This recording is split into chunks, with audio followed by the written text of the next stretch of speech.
Assalamualaikum, selamat pagi Ibu.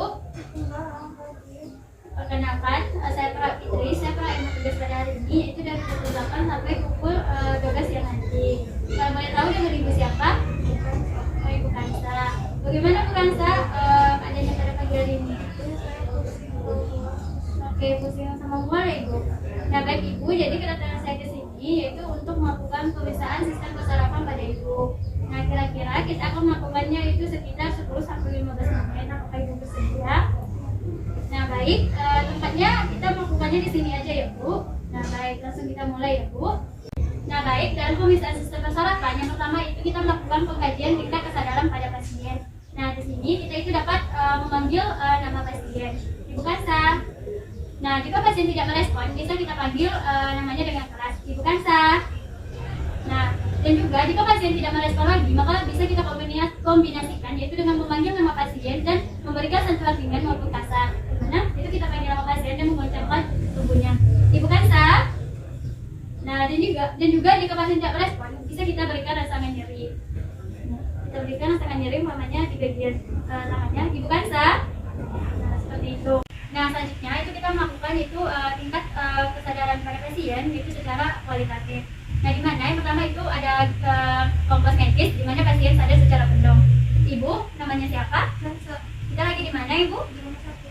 Nah selanjutnya itu ada apatis di mana pasien sadar secara penuh tapi dia kurang merespon. Ibu namanya siapa? Kita lagi di mana Ibu? Nah selanjutnya itu ada somnolen atau letargi di mana pasien dalam keadaan mengantuk tapi masih bisa memberikan respon verbal. Ibu namanya siapa? Nah selanjutnya itu ada stupor di mana pasien kelihatan diam dan kelihatan seperti tidur dan sulit dibangunkan tapi masih bisa mengatakan satu kata. Ibu. Nah dan juga pasien bisa merespon ketika saat berikan rangsangan nyeri. Nah selanjutnya itu ada sporokoma di mana itu pasien tidak mengikuti perintah dan masih bisa memberikan respon pada saat diberikan rangsangan nyeri. Ibu. Nah selanjutnya itu ada koma di mana pasien tidak sadar dan juga saat diberikan rangsangan nyeri itu pasien tidak merespon. Ibu. Nah seperti itu. Nah baik, selanjutnya itu kita dapat melakukan pengkajian tingkat kesadaran menggunakan GCS di mana di sini ada 3 aspek yang kita nilai di mana ada respon membuka mata, ada respon verbal dan juga respon motorik. Nah pertama itu kita menilai itu respon membuka mata pada pasien. Nah nilai 4 di mana pasien membuka matanya secara spontan. Nah seperti itu. Nah kalau nilai 3 di mana kita perintahkan dulu pasiennya untuk membuka mata baru dia membuka mata. Ibu Kansa bisa buka matanya. Nah seperti itu. Nah kalau nilai 2 di mana kita memberikan rangsangan nyeri kepada pasien dan lalu kita minta pasien untuk membuka matanya. Ibu Kansa bisa buka matanya. Nah seperti itu. Nah kalau nilai 1 di mana kita sudah memberikan rangsangan nyeri tapi pasien tidak berespon apa-apa. Ibu Kansa bisa buka matanya. Nah seperti itu. Nah selanjutnya kita lanjut ke pengkajian yaitu verbal di mana nilai 5 di mana pasien akan menjawab pertanyaan kita dengan baik. Ibu namanya siapa? Kita lagi di mana Ibu? Nah seperti itu. Kalau nilai 4 di mana pasien masih bingung dalam menjawab pertanyaan kita. Ibu namanya siapa? Kita lagi di mana Ibu?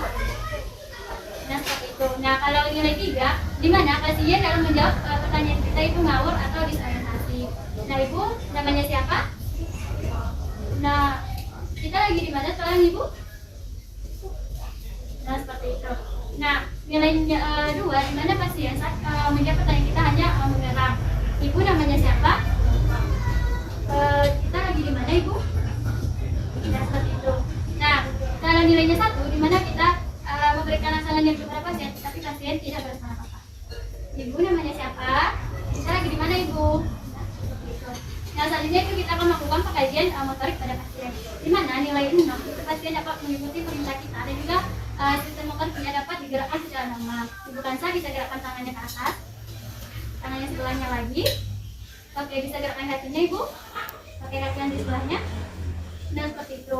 Nah nilai 5 di mana itu kita memberikan rangsangan nyeri, kemudian pasien berusaha untuk menepis nyeri tersebut. Nah seperti itu. Kalau nilai 4 di mana itu kita memberikan rangsangan nyeri, kemudian pasien berusaha menjauhi rangsangan nyeri tersebut. 3, di mana saat kita memberikan rangsangan, pasien fleksi abnormal. Nah, seperti itu. Nah, kalau nilainya 2, di mana saat kita berikan rangsangan, pasien itu ekstensi abnormal. Nah, kalau nilai 1, di mana kita memberikan rangsangan, tapi pasien tidak merasakan apa-apa. Nah, seperti itu. Nah, baik, selanjutnya itu kita akan melakukan yaitu pengkajian rangsang meniel. Di mana yang pertama itu kita melakukan pemeriksaan ngaku kodok. Nah, kita posisikan pasien dalam keadaan terlentang dan juga tanpa adanya alasnya bantal. Nah, itu maaf ya. Nah, kemudian kita rotasikan kepala pasien ke kiri dan juga ke kanan. Selanjutnya kita letakkan salah satu tangan kita di bagian sternum dan juga salah satunya lagi di bawah kepala pasien. Kemudian kita ekstensikan kepala pasien menuju dada. Nah, sampai bagian dagu pasien menyentuh bagian dada. Nah, dikatakan nilai positif di mana dagu pasien tidak menyentuh bagian dada dan tidak terdapat tahanan. Nah, selanjutnya itu kita melakukan pemeriksaan yaitu connexine, di mana posisi pasien berbaring telentang. Kemudian kita fleksikan bagian paha ke sendi panggul membentuk sudut 90 derajat. Kemudian kita ekstensikan ke bawah ke sendi lutut sampai membentuk sudut 135 derajat. Nah, itu connexine positif, connexine dikatakan positif apabila itu pasien ada tahanan dan juga merasakan nyeri sebelum mencapai sudut 135 derajat. Nah, selanjutnya yaitu pemeriksaan lasik sign, di mana itu kita fleksikan salah satu kaki pasien ke sendi panggul dalam keadaan lurus sampai membentuk sudut 70 derajat. Nah, dikatakan lasik sign positif di mana ada tahanan dan juga pasien merasakan nyeri sebelum mencapai sudut 70 derajat.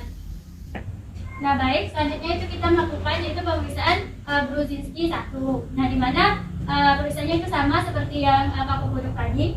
Nah, di mana itu kita letakkan salah satu tangan kita di bagian sternum dan salah satu di bagian bawah kepala pasien. Nah, kemudian kita fleksikan kepala pasien. Nah, Brudzinski positif dikatakan positif apabila saat kita fleksikan kepala pasien diikuti oleh gerakan fleksi pada bagian sendi lutut dan juga sendi panggul kegantungkan secara reguler. Nah, selanjutnya itu kita melakukan pemeriksaan Brudzinski 2. Nah, di mana itu caranya sama seperti yang connexine tadi. Gimana itu? Nah, saat kita gerakkan, nah nilainya positif itu saat kita gerakkan terdapat berupa gerak refleks, berupa fleksi tungkai kontralateral. Nah, baik Ibu, selanjutnya kita akan melakukan pemeriksaan itu saraf kranial Ibu dari saraf kranial 1 sampai 12 Ibu. Nah, di sini kita akan memeriksa dulu yaitu saraf kranial 1, di mana itu indera penciuman Ibu. Nah, nanti prosedur pemeriksaannya Ibu menutup mata dan juga menutup salah satu lubang hidungnya. Nanti kalau kita periksa kiri, Ibu menutup kanan, begitu pun sebaliknya Ibu. Nah, nanti pada saat itu saya akan memberikan beberapa aroma. Nanti Ibu bisa menebak ke Ibu itu aroma apa. Apakah Ibu sudah paham? Ya. Nah, sekarang bisa Ibu buka maskernya dan tutup matanya Ibu dan tutup salah satu lubang hidungnya ya. Kita mulai dari yang kanan dulu ya Ibu. Apakah sudah terbau Ibu? Nah, coba tutup yang sebelahnya lagi. Apakah terbau Ibu? Nah, kira-kira ini yang pertama bau apa Ibu? Bau teh ya? Ya, benar sekali ya. Nah, selanjutnya lubang hidung yang kanan. Ya. Kalau ini sudah terasa? Sudah. Yang sebelahnya lagi. Nah, ini sudah dicium Ibu? Sudah. Nah, kira-kira ini bau apa Ibu? Bau putih. Ya, benar sekali Ibu. Berarti pada saraf satu ini berarti Ibu tidak terjadi masalah ya Ibu. Nah, baik Ibu, selanjutnya kita akan melakukan pemeriksaan visual atau penglihatan yaitu menggunakan snellen chart, di mana tujuannya untuk menilai ketajaman mata pada Ibu. Nah, di sini jarak pemeriksaannya itu 6 meter atau 20 kaki. Nah, nanti itu sistemnya kita akan memeriksa bergantian Ibu antara mata kanan dan juga mata kiri. Nah, saat nanti mata kanan diperiksa Ibu tinggal tutup mata kiri menggunakan telapak tangan tanpa menekan bola matanya Ibu. Nah, nanti Ibu bisa menyebutkan huruf yang nanti saya tunjuk di depan jadi snellen chart-nya. Nah, apakah Ibu paham? Paham, Sus. Nah, kita mulai ya Ibu. Ya. Nah, kita mulai di mata kanan dulu ya Ibu. Ibu bisa tutup mata kirinya. Nah, ini Ibu. Oke. Ini M, bagus. Ini Z, bagus. Y, bagus. L, bagus. P, bagus. B, bagus. F, bagus. P, bagus. U, bagus. S, bagus. H, bagus. F, bagus. N, bagus. T, bagus. P, bagus. L, bagus. F, bagus. G, bagus. H, bagus. I, bagus. J, bagus. K, bagus. L, bagus. M, bagus. N, bagus. P, bagus. Q, bagus. R, bagus. S, bagus. T, bagus. U, bagus. W, bagus. X, bagus. Y, bagus. Z, bagus.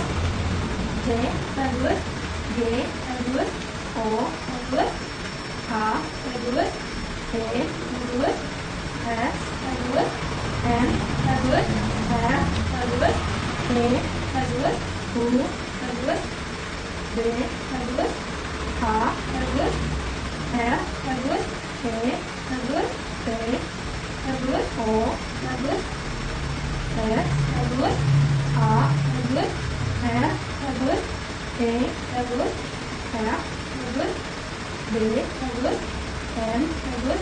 Ini Bu, N, bagus. Ini, U, ini, H, bagus, P, bagus, T, bagus. P, Nah, bagus. Nah, kita pindah di mata sebelahnya ya Bu, tutup mata sebelah kanannya ya.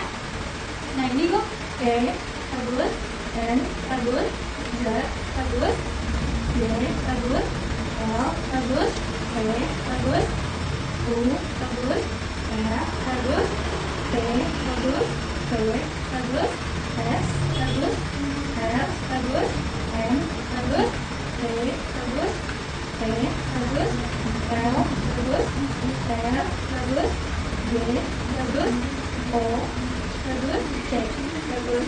Yang selanjutnya Ibu, R, bagus, S, bagus, M, bagus, U, bagus, T, bagus. Ini Bu, E, bagus. Ini, P, ini, H, bagus, E, bagus, T, bagus, R, bagus, O, bagus. Ini, S, bagus, H, bagus, T, bagus, H, bagus, F, bagus, N, bagus. Ini, N, bagus, U, bagus, F, bagus, T, bagus, D, bagus, F, bagus. T, Nah, bagus. Sudah selesai ya Ibu? Nah, baik Ibu, dari hasil pemeriksaan itu krisusnya 20/20 itu normal ya Ibu. Nah, dan juga tadi didapatkan pada mata kiri dan mata kanan Ibu itu normal, Ibu. Nah, di sini kita akan melakukan yaitu pemeriksaan lapang pandang, di mana nanti Ibu dan juga saya sama-sama menutup mata sebelah. Nanti saya menutup mata kanan, Ibu menutup mata kiri. Pokoknya sejajar ya Ibu. Dan Ibu hanya boleh untuk menatap mata saya tanpa melihat jari saya nanti untuk menunjukkan angka berapa. Dan nanti Ibu sebutkan ya Bu, angka berapa yang mau saya tunjukkan ya. Apakah Ibu paham? Ya. Nah, kita mulai ya Ibu. Bisa tutup matanya. Nah, ini angka berapa Ibu? 1, ini 2, ini 3, ini 4. Nah, kita pindah ke mata yang sebelahnya Ibu. Nah, ini 1, ini 2, ini 3, ini 4. Nah, berarti lapang pandang Ibu normal ya Ibu. Nah, selanjutnya kita akan melakukan yaitu pemeriksaan pada papil Ibu ya. Nah, di sini kita menggunakan ophthalmoscope. Nah, kita lihat itu di bagian pupil pasien apakah terdapat eksudat maupun pendarahan. Nah, di sini papilnya normal ya Ibu. Nah, baik Ibu, selanjutnya kita akan melakukan pemeriksaan saraf kranial 3, 4, 6 ya. Nah, di sini yang pertama itu kita inspeksi dulu di bagian mata pasien dan juga bola matanya antara kiri dan kanan apakah simetris atau tidak. Dan juga kita lihat apakah terdapat hambatan pergerakan bola mata pada pasien itu bisa kita lihat itu menggunakan uji seperti ini. Ibu bisa lihat jari saya. Nah, nanti Ibu bisa mengikuti arah jari saya ya Ibu. Nah, oke. Nah, normal ya Ibu, dimana bola mata Ibu dapat mengikuti pergerakan jari saya. Nah, selanjutnya kita melakukan pemeriksaan itu di bagian pupil pasien, dimana kita inspeksi atau lihat di bagian pupilnya bentuk, ukuran, dan juga simetris antara pupil kiri dan kanan. Nah, selanjutnya kita menggunakan refleks cahaya, menggunakan penlight untuk melihat apakah pupil pasien sama bulat atau sama besar antara kiri dan kanan.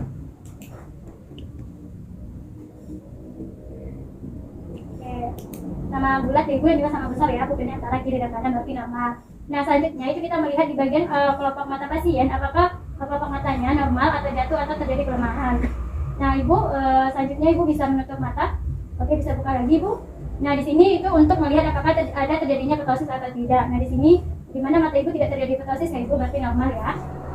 Nah, baik Ibu, selanjutnya kita akan memeriksa itu pada saraf kranial kelima ya Ibu. Nah, di bagian motorik itu nanti Ibu bisa mengatupkan gigi Ibu dan kemudian menggerakkannya ke samping.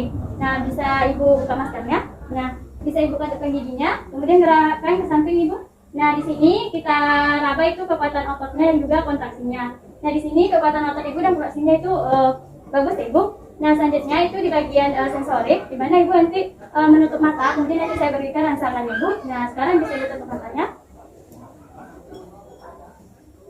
Nah apakah terasa ibu? Terasa? Ini terasa? Ini terasa ya. Nah selanjutnya, nah ini apakah terasa ibu? Terasa. Tapi tusuk-tusuk. Ya ini Sama. ini. Nah ibu bisa buka matanya kembali ya.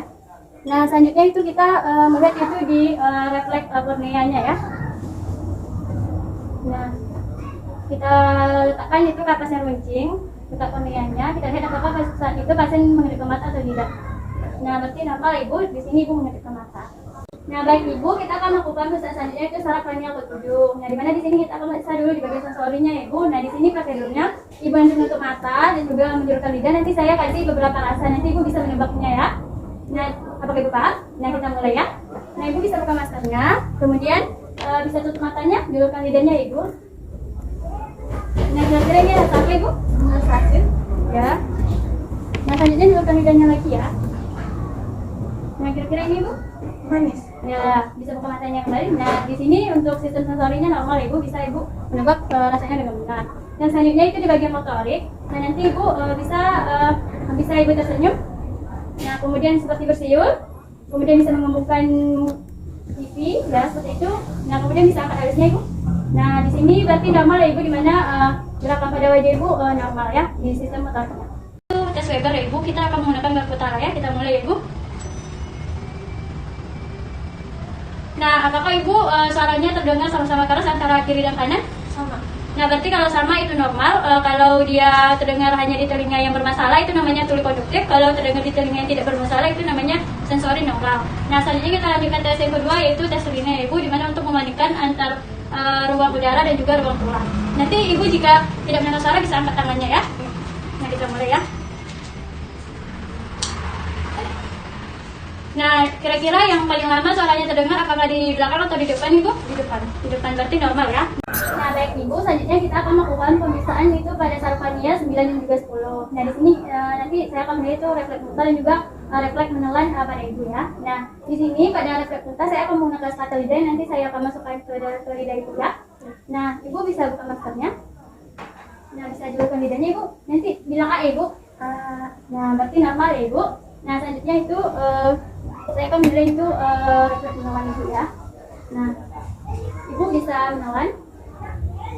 Nah, bagus sekali ya ibu. Dimana di sini ibu tidak mengalami gangguan dalam menelan ya. Nah, baik ibu, selanjutnya kita akan melakukan pemeriksaan itu di bagian saraf kranial ke-11 ya ibu. Nah, di sini kita akan mulai dulu itu di bagian leher ya ibu. Nah, nanti ibu bisa arahkan ke kiri atau ke kanan. Lalu saya akan berikan keadaan, nanti ibu melawannya ya ibu. Nah, bisa dimulai ibu.